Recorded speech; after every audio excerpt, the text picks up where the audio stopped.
maintenant son Excellence, Monsieur Bassirou Diomaye Faye, président du Sénégal, dont je suis incroyablement fier de dire qu'il effectue aujourd'hui sa première visite à l'étranger depuis son investiture en avril dernier. La parole est à vous.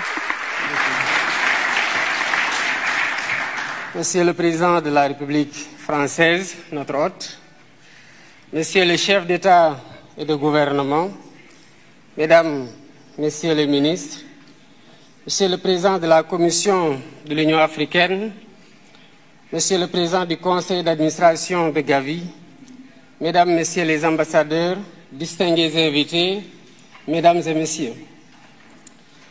Je voudrais tout d'abord remercier les autorités françaises pour l'accueil chaleureux et l'hospitalité qui nous ont été réservés depuis notre arrivée à Paris.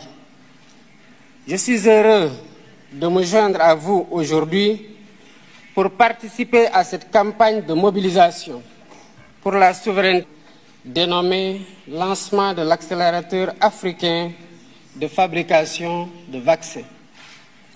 Je félicite vivement les organisateurs de cette rencontre, Gavi, l'Alliance mondiale pour le vaccin, l'Union africaine à travers le Centre de contrôle des vaccins CDC Africa et notre hôte, la France, pour leurs efforts au service de la santé publique.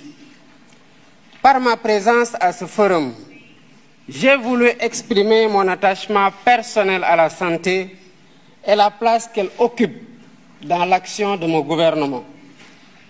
L'histoire récente de la pandémie Covid-19 nous a montré combien nous étions vulnérables, mal préparés face aux pandémies et que par conséquent la santé doit être une priorité permanente. Il y a un peu plus de 4 ans, la Covid avait fortement bouleversé nos systèmes de santé et mis en danger les programmes de vaccination qui étaient alors relégués au second plan, devant l'urgence évidemment de lutter contre la pandémie. Ainsi, selon le rapport de l'UNICEF de 2021, 23 millions d'enfants n'avaient pas reçu les vaccins de base nécessaires à leur croissance normale au plus fort de cette crise sanitaire. La pandémie avait surtout mis en évidence les disparités structurelles qui existaient déjà entre pays développés et pays en développement en matière de vaccination.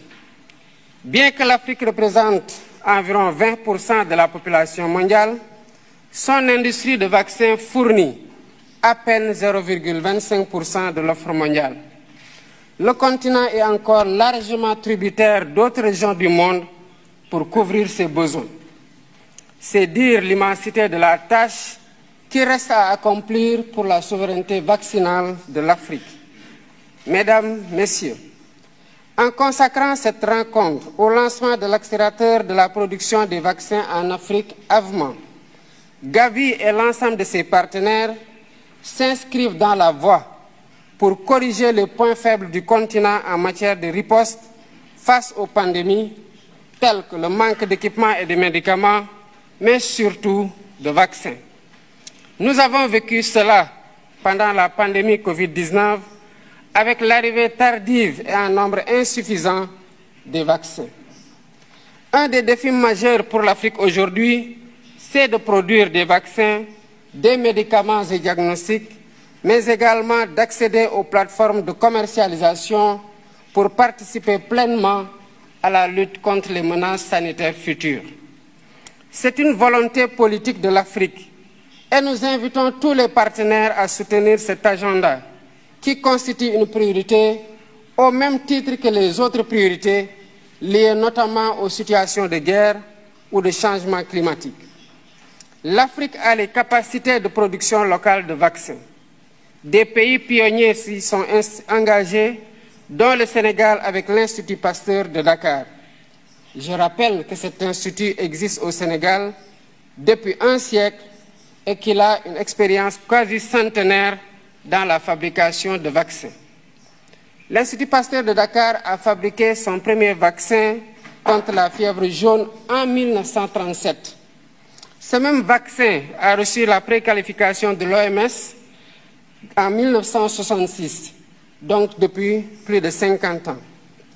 Dans la perspective de la consolidation de ces acquis et de la réalisation de l'objectif de l'Union africaine de produire sur le continent 60% des vaccins utilisés sur place d'ici 2040, l'Institut Pasteur de Dakar a initié, avec le soutien du gouvernement sénégalais, un ambitieux programme de développement industriel estimé à 252 millions de dollars.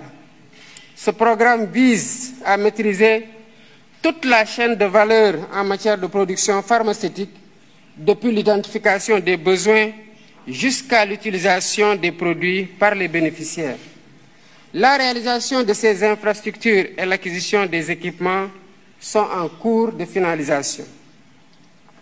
Le site du vaccinopole de Diamniadio, qui constitue une des entités de ce programme, aura une capacité de production annuelle de 3 millions de doses de vaccins de routine, épidémiques ou pandémiques, et utilisera les 3 plateformes technologiques dont l'ARN messager. Pour encadrer toutes ces initiatives, le Sénégal a déjà mis en place l'Agence nationale de réglementation pharmaceutique, qui s'est beaucoup employée pour atteindre les phases de maturation et d'homologation requises. Tout ceci n'aurait pas été possible sans un surcroît d'efforts dans la mobilisation des ressources pour le financement de la recherche, de l'innovation et des infrastructures de santé. Je remercie à ce sujet les pays, institutions et organismes partenaires, au premier rang desquels figure Gavi, pour le soutien qu'ils apportent au Sénégal, en particulier dans les efforts de promotion du vaccin et de la vaccination. Notre partenariat avec Gavi, il faut le souligner, nous a valu beaucoup de résultats positifs. Merci, Monsieur Barroso, pour ce soutien constant. Il a beaucoup contribué à l'efficience de notre programme national de vaccination et à la lutte contre la mortalité infantile. Contre la mortalité infantile et précoce.